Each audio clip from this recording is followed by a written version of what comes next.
Declare his glory among the heathen, his wonders among all people. I believe God has anointed me as a prophet for his kingdom.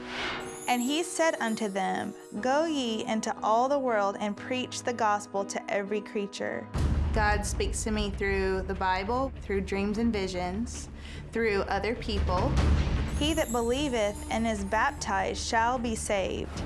When God asks me to do things, I do those things. God has showed me when people are sick, and he'll give me a word for them on how that they can walk in their healing. They shall lay hands on the sick, and they shall recover. In many cases where I have prayed for people, they have been healed. People that have had rotator cuff injuries, bone spurs, issues with their knees, back pain. I was able to help a friend of mine who had been diagnosed with a rare type of leukemia. When he went back to the doctor, the blood work came back normal. But I want to make it very clear, it's not me that's healing these people, it's God through me.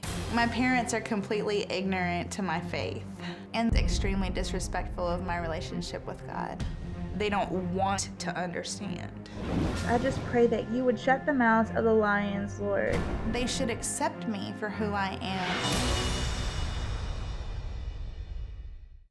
Okay, Julia, so this is a situation where you have a very strong belief that you are a prophet.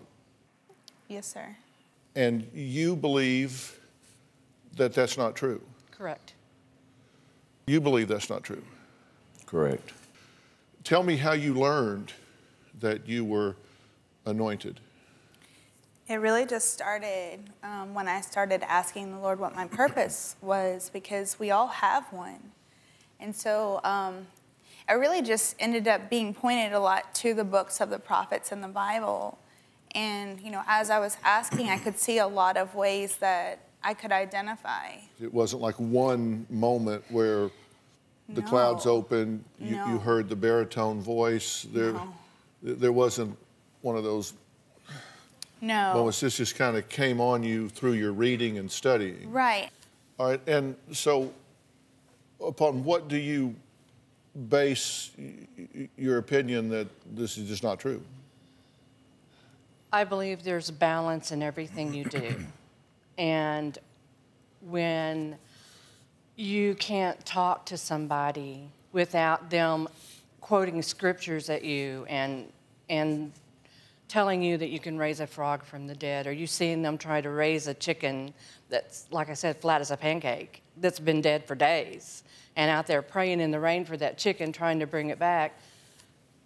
Like my husband said, don't waste your time and energy on a dead chicken. Go down to the morgue and raise them up.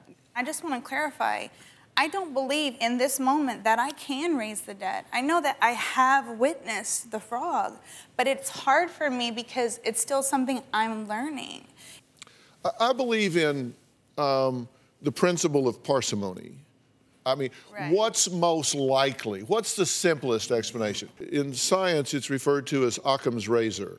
Now, if you say, I raised a frog from the dead, you know, is that the simplest explanation, or would a simpler explanation be the frog was stunned?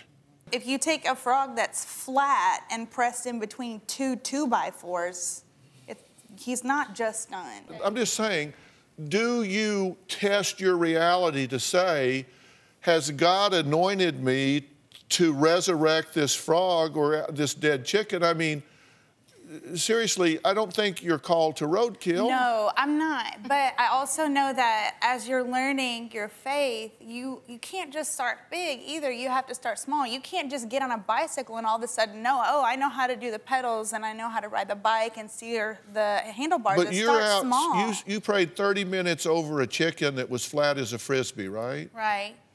I mean, if did you really think it was going to I really didn't pop know. up and start clucking? I didn't know. But if you got to start somewhere. If you believe, well, if we're going to start somewhere, let's start with testing reality and say, would that be a reasonable expectation? If that is how I can test my faith in a small arena, I don't see anything wrong with that.